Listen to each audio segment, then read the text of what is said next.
Welcome to Stoked, the podcast that helps adventure elopement photographers hit six figures and beyond in their businesses without hustling on social media. I'm your host, Megan McPhail, a former burnt-out emergency veterinarian that quit my hard-earned career to become an elopement photographer. Now I'm living a life I absolutely love, full of travel, adventure, and financial abundance, and I am hell-bent on helping you do the same.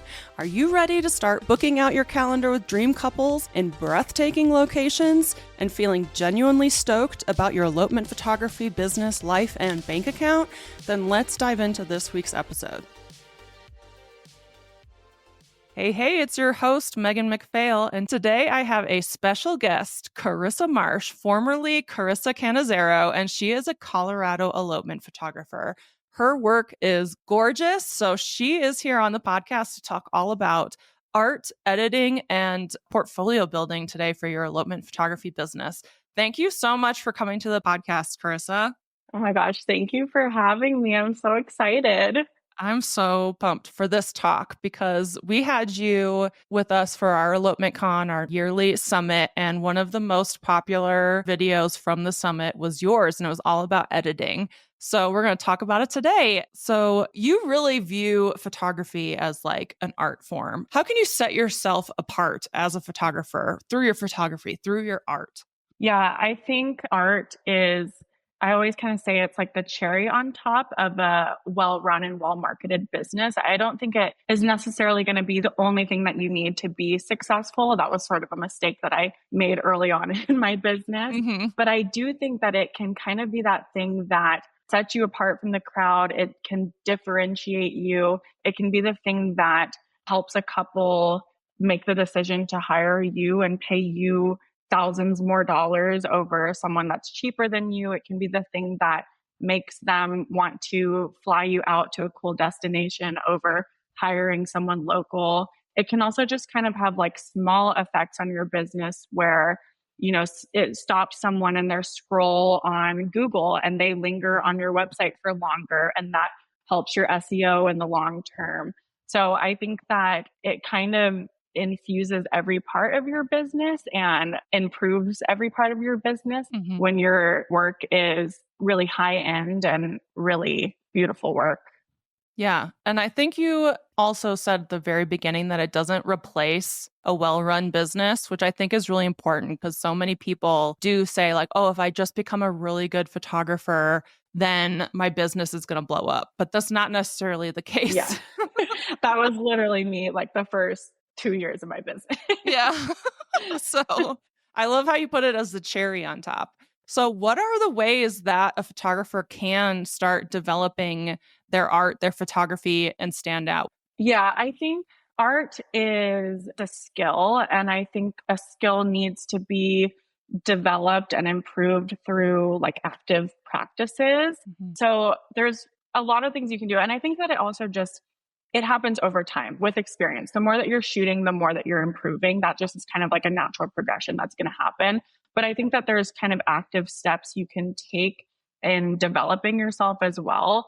One of the most important, and this one can like kind of be a little controversial, but I think self-criticism is really important. And I think it needs to be done in a productive way and a way that's not toxic, and taking the time to objectively look at your work and to look at the areas of weakness where you can, implement practices to improve those areas. I think that is super, super important. I think comparison, like looking at photographers that are objectively better than you and kind of like taking your work and putting it next to theirs and seeing like, why does it make me feel something? And what is my work lacking where it doesn't kind of create that feeling?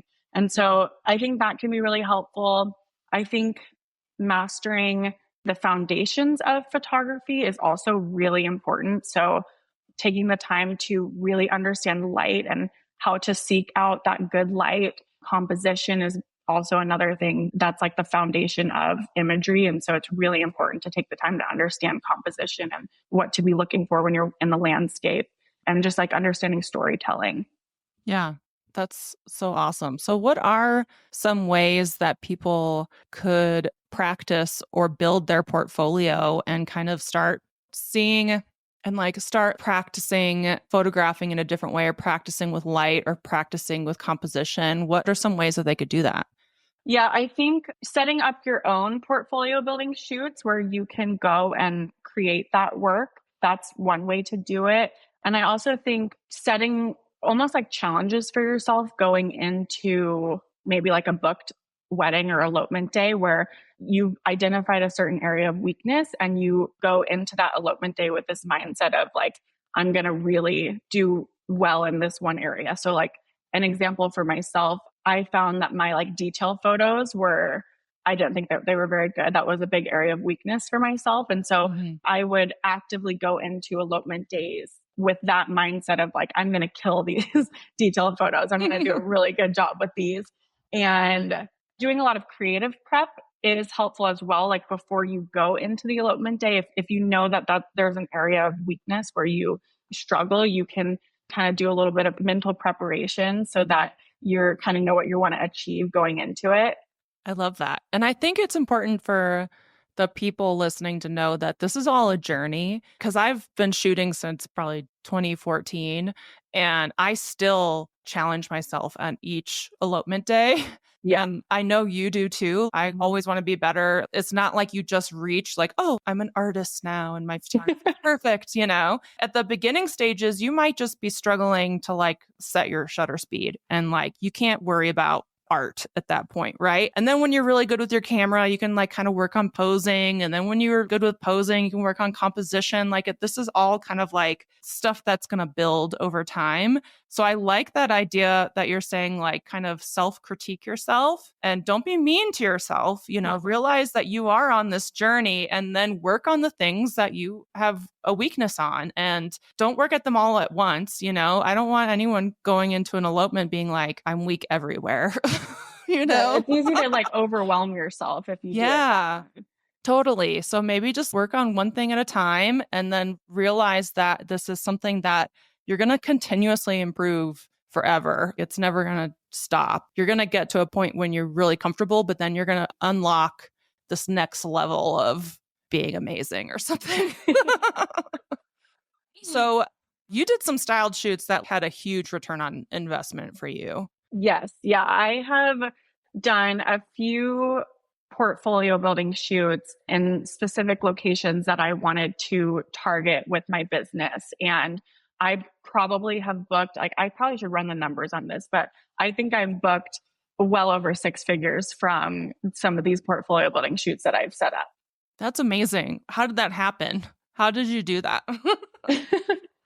Yeah, I think it's about planning these portfolio building shoots with intention and with a goal in mind. I think we're kind of done with the days of like just needing content to have content, you know, on Instagram. I think it's more about planning something with intention that represents a full day elopement that tells the full story of the day where a real eloping couple can look at that and connect with that and feel like it's something that they have to have for their own elopement day. Yeah, that's so awesome. And so you did this in Colorado and now you're just booking out Colorado like crazy.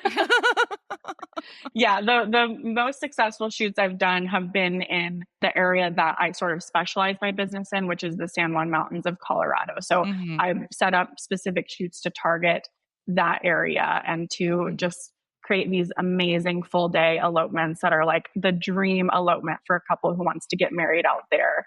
Yeah, and that's so smart because you know that you put this effort and this money into the styled shoot and now you've booked over 6K worth of stuff from that. Like that's amazing. And I have another podcast episode about doing styled shoots and this just goes to show how important that is for your portfolio building. And then also you can practice certain stuff during a styled shoot that you can't necessarily practice on a real elopement day because there's a timeline. Maybe you don't want to get too artsy or too different. So like it's the perfect time to really work on things. Yeah, absolutely. That's the perfect time to really develop yourself as an artist. Yeah. So let's go back because you mentioned storytelling. Yeah. And let's talk about that because I feel like storytelling is a buzzword that a lot of people still don't quite understand what that means. Tell us what you know about storytelling. Yeah.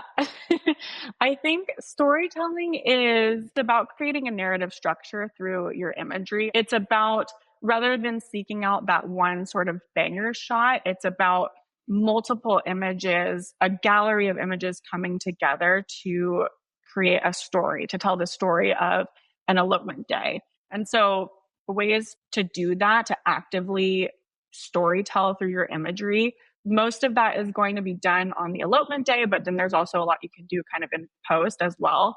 Mhm. But taking establishing shots where you are showcasing the landscape and where this elopement is happening, you're taking photos of maybe the venue or the Airbnb that they're getting ready at, rather than just taking photos of the couple getting ready. You're kind of broadening your perspective Mhm. and also kind of coming in tighter and getting the smaller details. You're moving your feet while you're shooting. You're not just capturing what's happening in front of you, but you're focusing in on the little things like goosebumps on arms and maybe like the way her dress is like wrinkling as she's walking. Things like that are really Mhm. going to tell the story of the day more so than just the like main kind of action shots that you're seeing in front of your camera. And as far as post production goes, culling the photos with intention, removing duplicate images. Like I always kind of think of it like a movie where, you know, you wouldn't want to see kind of the same scene of the movie happening over and over Mhm. again. And so when you're delivering a gallery of images, you don't want to just be delivering the same images over and over again. Something else that I do a lot in post is maybe I took an image at a certain point in the day, but I will actually reorder the images. So it follows more of that narrative structure. If I Mhm. took a picture of the landscape, I might move it to a different part of the day so that it sort of establishes the next scene that I'm moving into. So that's kind of what I think of when I think of storytelling. Hey, photographer, do you dream of having a successful elopement photography business but don't know where to start? Imagine having the confidence to double or triple your prices, booking your calendar solid with dream couples and breathtaking locations, and feeling genuinely stoked about your business, your life, and your bank account. Then I'd like to introduce you to STOKED Academy, the go-to membership community for adventure elopement photographers that are ready to scale their businesses to six figures and beyond, all without hustling on social media. In STOKED Academy, you'll get access to everything you need to build a six-figure business, like mastering marketing strategies, pricing for profit, elopement planning, worksheets, templates, spreadsheets, and so much more. Plus, you'll connect with a positive, supportive community of elopement photographers who are as passionate as you are. And the best part? It's insanely affordable, like less than the cost of a new memory card for your camera. Plus, as a member, you'll get to join me for a monthly group coaching call where we dive deep into strategies that will take your business to the next level. If this sounds awesome, then head over to stokedacademy.com to learn more about the membership and join us. I can't wait to see you in there. Yeah, you can see it kind of unfold in like movies and TV shows and all that kind of stuff where like every time they switched a scene in Friends even, they're either in Central Perk or their apartment building and they show that. So like yeah, having that establishing shot and the details, and I like how you put it. It's like maybe a photo by itself wouldn't be that amazing or whatever, but in the midst of like a bunch of other photos, it's like, oh, these goosebumps, they were in the rain underneath these like crazy trees or something like, and now there's dewdrops on these leaves. You get a sense of the scene through these multiple photos. Yeah, absolutely. And something else that I think is really important is then taking those sets of images that work really well together to tell the story and marketing with them. So, Mm-hmm. not just putting them in a blog on your website, but also, you know, putting sets of images together on like your homepage where you're Mm-hmm. showing more of this like full story of the day. And that kind of is also going to help couples who are coming into it with this objection of not needing full day coverage. They're seeing Mm-hmm. more of this story. They're seeing maybe not just the banger photos, but the getting ready photos and the little details. And that kind of Mm-hmm. helps them overcome that objection. And then they're coming to you and they already know that they want to book you for 8 hours or 12 hours or whatever you offer. Yeah, that's perfect. And I mean, it's important too for people who want to tell stories with their images to book those 8, 12-hour days, multiple days, because you can't really tell a story if you're shooting an hour or two elopement. I mean, it's going to be a lot more challenging. It's a lot easier when you do have a full day of doing all of these different activities and moving from here to there, and you are getting ready photos and they're writing their vows and they're traveling from here to there and they're hiking or they're jeeping or whatever. Like, it's a lot easier to tell a story when there is a story unfolding. Absolutely. And that's something that I have done a lot in my own business where I've turned maybe less ideal bookings into opportunities to create that story. And I don't do this with every booking. It's you do it in a way that's strategic and you know it's going to be a good elopement day and it's worth doing this. But if I booked a half day booking, but the couple is maybe getting ready at this really cool location, but they didn't book coverage for it, I will just go for free and I'll add more coverage onto their day because then I can take that imagery and create a story and market that on my blog, on my website, and send that to couples who are inquiring with me. And it's going to kind of give them that FOMO of like, okay, we have to book this full day of coverage. And so I've done that plenty of times where I've taken a half day booking and then booked full day bookings from that. Yeah, that's so smart. And you are using some of your time now to help you book higher packages and bigger packages later on, which is so smart. It's all about like that return on investment. It doesn't cost you anything to show up for an extra 1 or 2 hours. You don't have to feel like you're trying to upsell that couple. You're basically gifting them some really cool photos for your time. And then in the future, you can raise your prices and book things at higher numbers of hours, which is perfect. Yes. Yeah. And that's like a good strategy for folks who are still kind of like in that stage because everyone gets stuck in like the 1 to 2 hour elopements. For sure. And it's hard to get up higher than that. So you can be like, okay, if you don't want the getting ready photos, I'll still come and shoot them. So you have them and then you have it for your portfolio. So yeah, that's better than just not having anything in your portfolio to show what all these cool photos could look like. Yeah, the only way to book full day elopements is to be showcasing that. And so you've got to get that portfolio content one way or another, whether it's through already booked couples or through planning portfolio building shoots on your own. Yeah, awesome. So you kind of talked about how you cull in a way that tells a story, but then you also, I know you're really big on editing and like editing with intention. Can you tell us more about that? Yeah, when I teach on editing, I really like to focus on the actions that anyone can implement, regardless of what their editing style looks like, because I think any editing style can be beautiful. So when I think of editing with intention, I think of focusing on the small details, taking the time to really carefully craft each image through like balancing the light of the image, editing skin, the difference that it makes to take the time to edit skin.